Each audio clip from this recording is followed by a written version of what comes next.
Olá, tudo bem?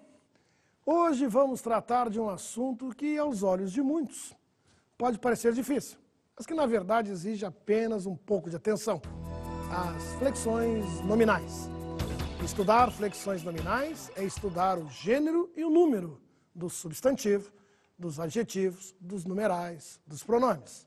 É saber que há palavras que também não se flexionam. Mas antes de começar, vale lembrar qual é o ponto principal do estudo de flexão nominal.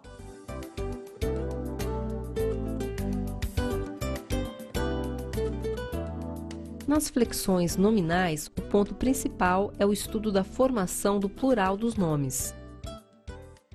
Vamos ver quais são as primeiras dúvidas que todos nós temos de enfrentar quando o problema é a formação do plural. Vejamos o caso número 1, palavras terminadas em AL com L ou AL com U, EL com L, EL com U. O certo é saraus ou sarais? O plural de troféu é troféus ou troféis? O correto é saraus e troféus. Para palavras terminadas em vogal, o normal é fazer o plural com acréscimo da desinência S. Para as palavras terminadas em AL, EL ou com L, o plural se faz em ais, eis e ois. Por exemplo, canal, canais, pastel, pastéis, farol, faróis. Responda rápido então. O certo é chapéus ou chapéis? Degraus ou degrais? Palavras terminadas em vogal fazem plural com S. Chapéus, degraus, bois. Vamos passar agora ao caso número 2. Um pouco mais complexo, porque envolve mais regras. Veja só. As palavras terminadas em R e Z fazem plural acrescidas da terminação ES, que é uma variante. As palavras terminadas em S, sendo oxítonas e monossílabas, também são acrescidas de ES. Já as palavras terminadas em S, que são paroxítonas ou proparoxítonas, não se flexionam. E as palavras terminadas em X não se flexionam ou são acrescidas de ES. Vamos aos exemplos. De acordo com o caso 2, o plural de líder, palavra terminada em R, é líderes. Plural de juiz, palavra terminada em Z, é juízes. O plural de francês, palavra oxítona, terminada em S, é franceses. Perceba que perde o acento. Já o plural de pires é pires mesmo.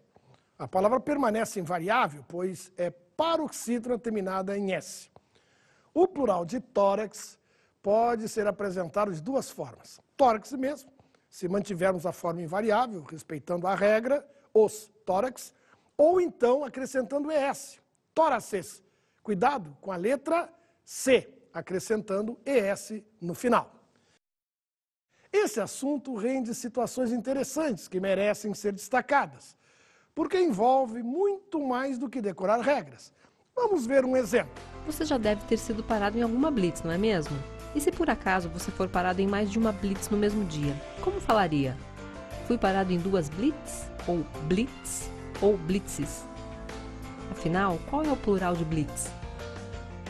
E você sabe dizer qual é o plural de blitz? Quando empregamos uma palavra estrangeira, é recomendável usar o plural em sua forma aportuguesada. Blitz é uma palavra alemã que designa uma batida policial relâmpago. Blitz significa relâmpago.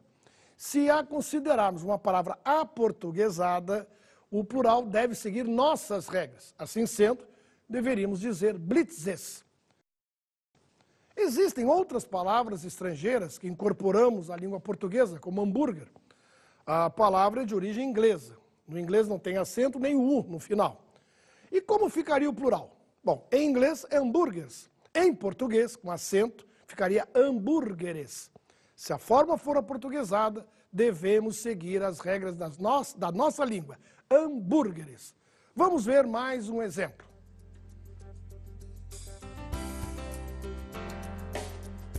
Qual das 3 formas é a correta? Júniors, júniores ou juniores? O correto é juniores, sem acento agudo. Isso porque, segundo nossas regras gramaticais, as palavras terminadas em R fazem plural com acréscimo de ES. A novidade é a sílaba tônica, que se desloca da vogal U para a vogal O, deixando a pronúncia assim, juniores. Se você não gosta do plural de júnior, porque acha feio ou estranho, a sugestão é construir a frase evitando esse plural. Por exemplo, em vez de seleção de juniores, diga seleção de futebol júnior. Em vez de campeonato de juniores, diga campeonato da categoria júnior. Vamos ao caso 3. Palavras terminadas em ão, que podem fazer plural em ãos, ães e ões. Antes de mais nada, é bom lembrar que muitos substantivos terminados em ão admitem mais de um plural. Para entendermos melhor, vamos ver alguns exemplos. A palavra ancião admite plural em 3 formas: anciãos, anciões e anciães. Corrimão aceita 2 formas do plural: corrimãos e corrimões. Já a palavra ermitão admite plural das seguintes formas: ermitões, ermitãos e ermitães. O interessante é que nos substantivos paroxítonos, os que têm acento tônico na penúltima sílaba e que são terminados em ão, acrescentamos apenas a desinência S para fazer o plural. Por exemplo, órfão fica órfãos.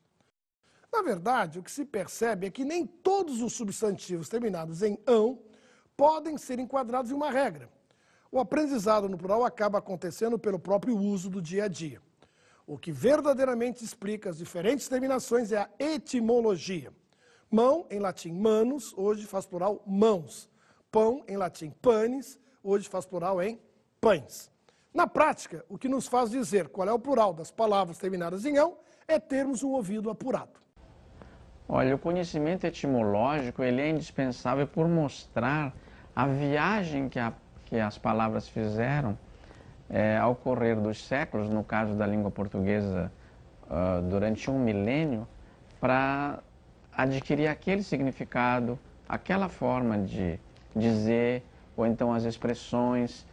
Muitos dos problemas que decorrem da falta do conhecimento etimológico seriam superados por um conhecimento histórico da língua. Por exemplo, quando o aluno fica em dúvida em relação a certas grafias, SS ou C cedilha, como caso de exceção.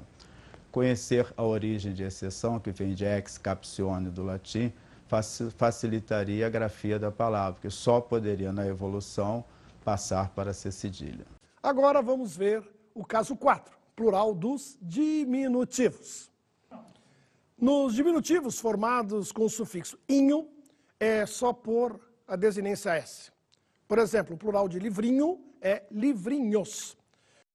Já nos diminutivos formados com sufixos zinho e zito, vale fazer o seguinte: colocar a palavra primitiva no plural. Por exemplo, o plural de cão é cães. Tirar o S do plural e acrescentar o sufixo no diminutivo mais a desinência S. Aí o cãezinhos. Vale lembrar uma observação importante nesse caso.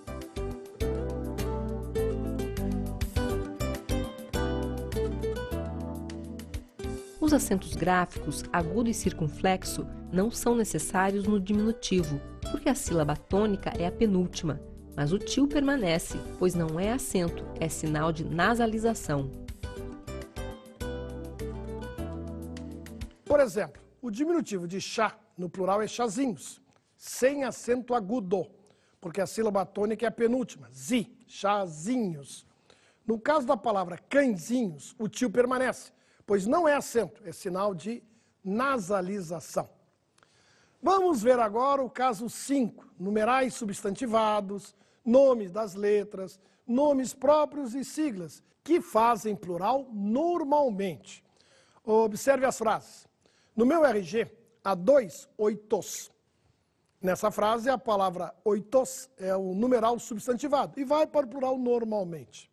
Outro exemplo. Essa palavra se escreve com 2 R's. Nesse exemplo, se aplica a mesma regra. Acrescentamos a desinência S ao plural para o nome das letras, como é o caso dos R's na frase. Quantos Pedros existiam nesta sala de aula? Já nesse exemplo, o nome próprio Pedro também vai para o plural normalmente. No caso do plural de siglas, devemos acrescentar um Szinho minúsculo. Veja, Afonso comprou 2 CDs naquela loja. Até aqui, vimos exemplos de palavras simples no plural. Agora vamos ver o caso 6, plural das palavras compostas. Os substantivos compostos podem apresentar ou não hífen unindo seus componentes. Quando o substantivo composto não tem hífen, somente o último elemento vai para o plural. Por exemplo, pontapé passa para pontapés, vai e vem fica vai e vens, e assim por diante. Agora, a regra muda quando se trata de substantivo composto com hífen.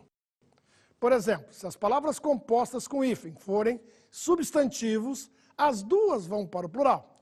Se forem variáveis, é claro. Por exemplo, o plural de abelha mestra é abelhas mestras. O plural de couve-flor é couves-flores. O plural de tenente-coronel é tenentes-coronéis. Agora, se os compostos forem substantivos e o segundo substantivo especifica o primeiro, só o primeiro vai para o plural. Essa regra não é rígida. Há vários exemplos em que podemos flexionar os dois elementos, ou só o primeiro. Decretos leis ou decretos lei. O melhor é flexionar só o primeiro, conforme a regra tradicional. O plural de caneta tinteiro é canetas tinteiro. O plural de livro caixa é livros caixa. E o plural de operário padrão é operários padrão. Conseguiu perceber as diferenças entre os dois casos? Vamos entendê-las melhor.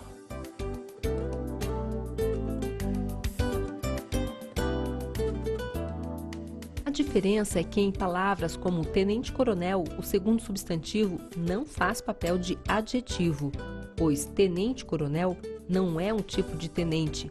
Logo, o plural é tenentes-coronéis. Já em operário padrão, o segundo substantivo faz o papel de adjetivo, pois operário padrão é um tipo de operário. Logo, o plural é operários padrão. Se a palavra composta com hífen é constituída de um substantivo mais um adjetivo ou numeral, ou em posição contrária, os dois elementos vão para o plural. Por exemplo, o plural de cachorro quente é cachorros quentes. O plural de boa nova é boas novas. O plural de lugar comum é lugares comuns. E o plural de meio fio é meios fios. Agora, quando a palavra é composta com hífen, por numeral e substantivo, vale a mesma regra, ou seja, os dois vão para o plural. Observe, o plural de primeiro-ministro é primeiros ministros, e o plural de quarta-feira é quartas-feiras. De segundo sargento é segundos sargentos. Vamos ver mais alguns exemplos. Pés de moleque.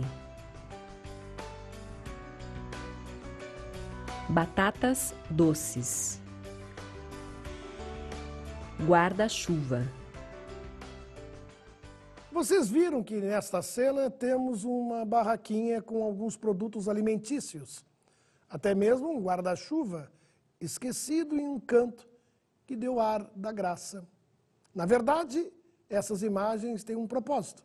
Nós as vimos para verificar se conhecemos o plural de todas elas. Vamos ver? No caso de batata doce, trata-se, como já vimos anteriormente, de uma palavra composta por hífen, que é constituída por um substantivo, a batata, e um adjetivo, o doce. Não é importante a posição. Por isso, os dois elementos vão para o plural. Já no caso da palavra pé de moleque, a regra não funciona porque há uma preposição entre os dois substantivos. Nesse caso, só o primeiro elemento, pé, vai para o plural. Portanto, o plural de pé de moleque é pés de moleque. Outro exemplo de palavras compostas com preposição são amigo da onça, que no plural fica amigos da onça, porque a onça é uma só? Não, a regra manda só o primeiro plural. Outro exemplo é mula sem cabeça, que no plural fica mulas sem cabeça. Voltando para o exemplo dos produtos da barraquinha. A palavra que gera mais dúvidas ali é justamente guarda-chuva, que estava bem no cantinho. Essa palavra é formada por verbo e substantivo. No plural é guarda-chuvas, porque guarda é verbo e chuva é substantivo. Quando isso acontece, só o substantivo vai para o plural. Vamos ver mais exemplos compostos por hífen, formadas por verbo mais substantivo. Lava-pé, plural fica lavas-pé, não, fica lava-pés. Arranha-céu fica arranha-céus. Perceba, só o substantivo no plural. Vamos ver o plural das palavras compostas quando a palavra com hífen é constituída de 2 ou mais adjetivos. Nesse caso, somente o último adjetivo vai para o plural. Observe, consultório médico-cirúrgico, no plural, consultórios médico-cirúrgicos. Atividade técnico-científica, no plural, atividades técnico-científicas.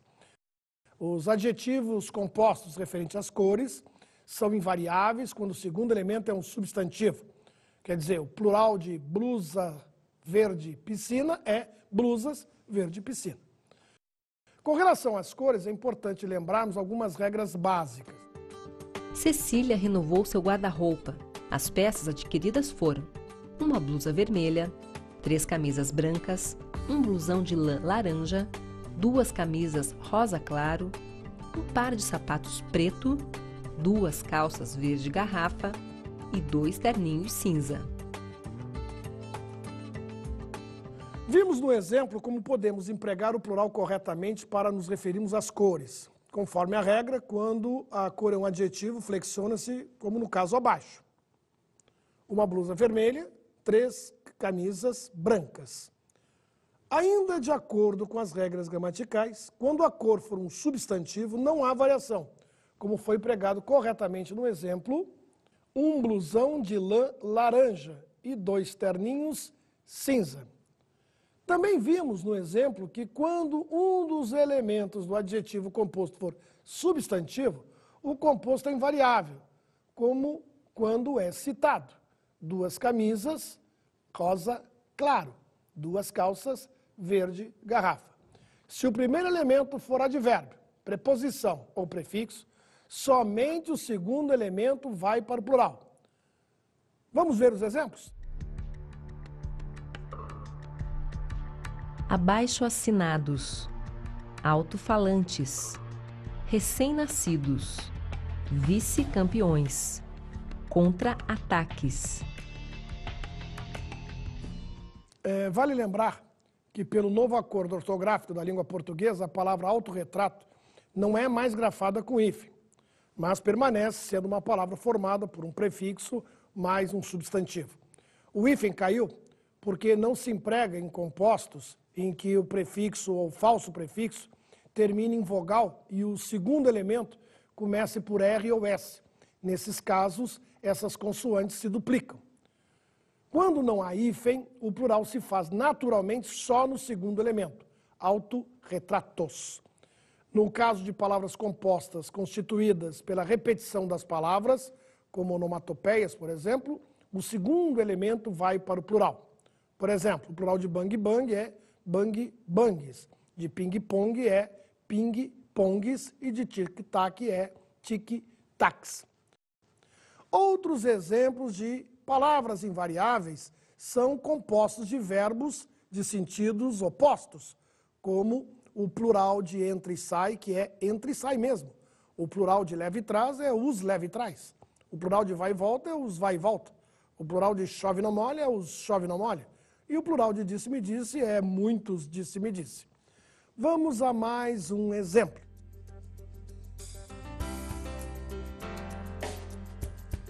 Qual é a diferença entre costa e costas? Na realidade, essas palavras não se diferem por estar no singular ou no plural.